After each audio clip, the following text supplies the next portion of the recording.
Yooyyaa akkam jirtu kabajamtoota hordoftoota keenyaa. Chaanaliin kun chaanalii keessan, chaanalii isin mana keessan teessanii odeeffannoo fayyaa itti argattanidha. Kanaan dura namoonni baay'een chaanalii keenya kana subscribe gochuudhaan maamila taatanii hordofaa turtaniitu.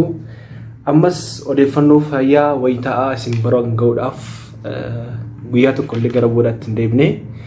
Tarii namoonni haaraan dhuftan yoo jiraattan baga nagaan dhuftan isiniin jennaa. Dr. Naafii Argeetuun jedhama. Tarii subscribe yoo hin goone ta'e yoo jaallattan qofa mallattoo kanaa galii tuqaa subscribe godhaa. Egaa inni hordoftoota keenyaa sagantaa keenya guyyaa irraatiin kan waliin ilaallu namoonni baay'eenis waan nu gaafachaa turanii fi dubartiin tokko peeredi ishee argitee guyyaa meeqa booda ulfaa'uu dandeessi kan jedhu gaaffii garaagaraa namoota baay'ee irraa nu gaafatan waan tureef anis gaaffii kanaaf deebisuudhaaf qabadhee dhiyaadheera. Fakkeenyaaf namoonni tokko karoora malee ijoollee godhachuu kan hin barbaanne jiraachuu danda'a. Fakkeenyaaf tarii wanti isin karoorfattan jiraachuu danda'a. Kanaaf wanta karoorfattan kanarra immoo yeroo itti ijoollee godhachuu qabna jettanii murteessanis jiraachuu danda'a. Akkasumas sababa garaagaraa irraan kan ka'e sababa fayyaa dubartiif jechas yeroon itti ulfa hin barbaachifne itti fa'uun jira jechuudha. Kanaaf mee sagantaa keenya guyyaa irraatiin kan waliin ilaallu dubartiin tokko peeredi yookiin immoo xurii ishee erga argite booda guyyaa meeqa booda kan ishee ulfaa'uu dandeessu kan jedhudha. Egaa akkuma beekamu dubartiin tokko xurii ishee akkuma dhiqattee ulfaa'uu dandeessu. Wantoonni garaagaraa jiru jechuudha. Maaliif hormooniin sammuu keenya irraa gadhiifamuu gara ujummoo ovaarii deemuun hanqaaquun akka qophaa'u godha jechuudha. Kanaaf yeroo itti hanqaaquun qophooftu jira. Akkasumas immoo yeroo itti hanqaaquun qophooftu qofa osoo hin taane hanqaaquun qophoofte sunillee ovaarii keessaa baatee deemuu qabdi jechuudha. Kanaaf yeroo kana wal bira qabnee kan ilaallu ta'a jechuudha. Kanaaf dubartiin tokko yeroo kam yoo wal qunnamtii saalaa gooteedha kan isheen ulfaa'uu dandeessu kan jedhu irratti yaada bal'aa isiniif kenna. Kuni natural method jedhama. Natural method of family planning jenna. Qoricha yookiin lilmee yookiin kondomii osoo hin fayyadamin maloota da'umsa ittiin ittisan keessaa isa tokkodha. Kana qofa osoo hin taane fakkeenyaaf namoota baay'ee biratti yeroo itti ulfaa'uu danda'an beekuun baay'ee barbaachisaadha. Namoonni baay'een dhala hin arganne jedhanii yeroo isaatti dhufan jiru. Kanaaf keessumaa fertility period kan jennu yeroo isaan carraa ulfaa'uu qaban sanatti wal qunnamtii saalaa fayyadamuu akka isaan qaban beeksisuuf jechuudha. Kanaaf gara sagantaa keenyaatti yeroo gallu dubartiin tokko ulfaa'uu ishee baruudhaa fi tokkoffaa peeredi ishee yookiin immoo xuriin ishee yoom akka dhufu sirriitti beekuu qabdi. Guyyaa meeqaan akka dhufu sirriitti beekuu qabdi. Dhiphina garaagaraa irraa of qusachuu qabdi. Maloota lama kan waliin ilaallu natural method kanarratti tokkoffaa irratti standard days method kan jedhamu jira. Dubartiin xurii ishee guyyaa 26 hanga guyyaa 32 gidduutti itti dhufu. Kana jechuun fakkeenyaaf amma dubartii tokkotti xuriin ishee guyyaa 27 itti dhufuu danda'a. Gaafa guyyaa 27 jechuudha. Kaanitti immoo gaafa guyyaa 28 itti dhufuu danda'a. Kanaaf dubartiin xuriin ishee guyyaa 26 hanga 32 gidduutti dhufu kan ilaallatudha jechuudha. Malli kun standard days method kan jennu kuni. Kanaaf fakkeenyaaf sinii kaasa dubartiin tokko xuriin ishee guyyaa 29 itti dhufaa jenna. Kanaaf carraan isheen ulfaa'uudhaaf qabdu yeroo isheen itti ulfaa'uu dandeessu yeroo kamidha kan jedhu adda baasuu qabna. Asirratti dubartiin tokko waan isheen beekuu qabdu keessaa tokko yoo jiraate guyyaa xuriin ishee itti dhufe qabachuu qabdi. Fakkeenya isiniif kaasa. Fakkeenyaaf dubartiin tokko muddee gaafa 5 xuriin ishee itti dhufe jenna. Kanaaf tarii gaafa guyyaa 5 boodas guyyaa 4 boodas yookiin guyyaa 6 booda dhiqachuu dandeessi. Kanaaf dubartoonni xuriin isaanii guyyaa 26-32 itti dhufu tokko kan isheen carraa isheen ulfaa'u qabdu kan isheen ulfaa'uu dandeessu guyyaa 8 hanga 9 gidduu. Dubartiin tokko xuriin isheetti dhufe yookiin immoo erga xuriin isheetti dhufeeti guyyaa ishee lakkaa'atta. Fakkeenya isiniif kaasaan jira. Fakkeenyaaf muddee shanitti itti dhufee jennu dubartii tokko muddee gaafa shanii xurii arguu jalqabde yookiin immoo peeredi ishee arguu jalqabde jechuudha. Asirraa kaastee tokko itti lakkaatti jechuudha. 6, muddee 7, muddee 8, muddee 9, muddee 10, muddee 11, muddee 12, muddee 13 jedhee deemaa jechuudha.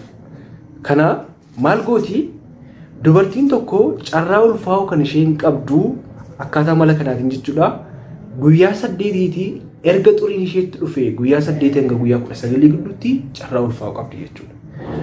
Kanaaf dubartiin kun amma fakkeenyaaf muddee 5 yoo itti dhufe 1, 2, 3, 4, 5, 6, 7, 8, 8 12 irra ta'a jechuudha. Kanaaf dubartiin kun guyyaa gaafa 12 irraa kaastee yookiin immoo muddee 12 irraa kaasee jechuudha. Maaliif lakkaachaa deemtee 1, 2, 3, 4, 5, 6, 7 jettee lakkaachaa deemtee guyyaa 8 kan ta'u 12 irra oolaa jechuudha. Kanaaf gaafa muddee 12 irraa jalqabee hanga 23 ta'a jechuudha. Carraan isheen ulfaa'uu qabdu guddaadha jechuudha. Isiniif galeera. Kanaaf guyyaa laguun isheetti dhufe tokko itti lakkaachaa deemti.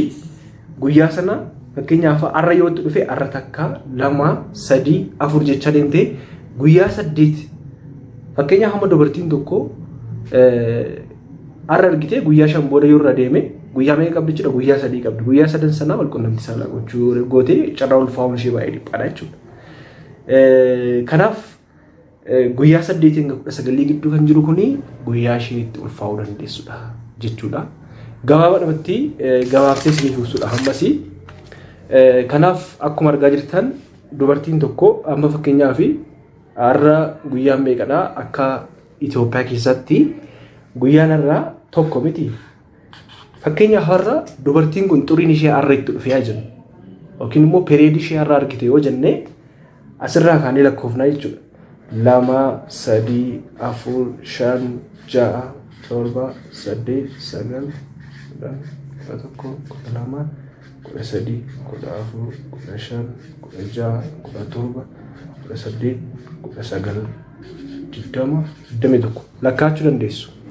Kanaaf asirraa akkuma argitanii fakkeenyaaf dubartiin kun xurii ishee yoo har'a argite as guyyaa kana qabachuu qabdu jechuudha. Kanaaf carraa isheen ulfaa'uu dandeessu guyyaa meeqa hanga meeqadha? Guyyaa 8 hanga 19 gidduu jechuudha. Kanaaf asirraa hubadhaa guyyaa tokko kana fudhadha akka fakkeenyaatti. Fakkeenyaaf xuriin keessan guyyaa 10 irraa jalqabuu danda'a. Achirraa kaanee lakkaachuu qabdu. Kanaaf 1, 2, 3, 4, 5, 6, 7, 8, 9 kanaaf 9 kanarraa jalqabee hanga gaaf 19 kanaatti jechuudha. Hanga kanaatti. Maal jechuudha? Carraa yeroo kana ulfaa'uu qabdi jechuudha. Kanaaf tarii ulfaan barbaachifne yoo ta'e yeroo kanatti kondomii fayyadamuun gaariidha. Yookiin immoo qunnamtii saalaa gochuu dhiisuun gaariidha kan jedhu dhaamsa koo isiniif dabarsuun barbaada.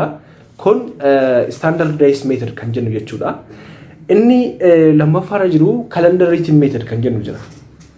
Malli tooftaan kun immoo akkamidha?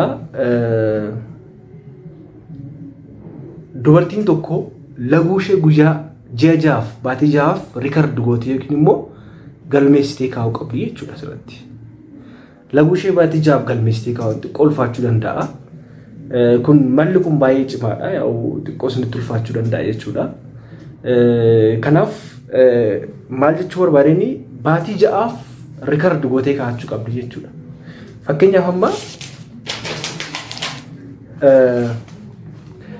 amma fakkeenyaaf ji'a majjiirratti gaafa guyyaa 26 itti dhufe yoo ta'e wata majjiirratti 28 adoleessarratti 30 achi 24 26 29 yoo ta'e 1 2 3 4 5 6 kan baatii 6 jechuudha kun. Dubartiin tokko tooftaa kana fayyadamuudhaaf guyyaa kanneen baatii 6 kanneen laguun ishee guyyaa meeqaan akka itti dhufee beekuu qabdi jechuudha. Maal goona guyyaa isa xiqqaa fi guyyaa isa guddaa adda baafachuu qabna. As keessaa akkuma argaa jirtu guyyaa inni xiqqaanii 24 inni guddaan 30 jechuudha. Kana qabanna jechuudha guyyaa kana. Isa booda maal goona dubartiin tokko carraa ulfaa'uu kan isheen qabdu isa xiqqaarraa 24 miti kun 24 irrisuu 18 hanga isa guddaarraa 30 irrisuu 11 24 irraa 18 6 30 irraa 11 meeqa jechuudha 19 jechuudha. Kanaaf dubartiin kuni guyyaa 6 hanga 19 gidduu kan jiru guyyaa xuriin isheetti dhufirraa lakkaa'uu jalqabde guyyaa 6 hanga 19 gidduu kan jirutti maal gochuu dandeesse jechuudha ulfaa'uu dandeesse jechuudha. Kanaaf hordoftoota keenya tooftaa jalqabaa sana fayyadamuun gaariidha. Guyyaa xuriin keessatti dhufe dubartoonni beekuu qabdu. Guyyaa sanarraa jalqabdanii kan isin lakkaa'achuu qabdan jechuudha. Bifa kanaan ulfa karoora malee ittisuun danda'ama. Akkasumas immoo carraan dubartiin tokko yeroo isheen itti ulfaa'uu qabdu beekuun baay'ee barbaachisaadha kan jedhudha. Gama biraatiin immoo malli kan biraa kan gargaaru tokko xiqqoo ulfaataadha. Namni maallaa withdrawal method kan jennu jira. Fakkeenyaaf dhiirri tokko qaama saalaa isaa wal qunnamtii saalaa gochaa jiranii akkuma miirri dhangala'oo ispermii ba'uu dhufutti maal gochuu qaba keessaa baasuu jechuudha. Yeroo sana ulfaataadha yoo namni miira keessa ta'ee achi keessaa baasuu jechuun baay'ee ulfaachuu danda'a. Garuu tooftaa kunis gaariidha. 100% miti wanti kuni percentii 100 miti garuu baay'inaan kana fertility peeredi beekuun baay'ee barbaachisaa kan jedhuu fi kanaaf inni isiniif qabadhee dhiyaadhee gaaffii kan biraa yoo qabaattan hordofaa subscribe godhaa share godhaa. Oromoo wal jajjabeessuu qabna. Gama teekinooloojii kanatti dhufnee hawaasni keenya mana isaa ta'e akka odeeffannoo fayyaa argatu gochuu dandeenya jechuudha. Galatoomaa.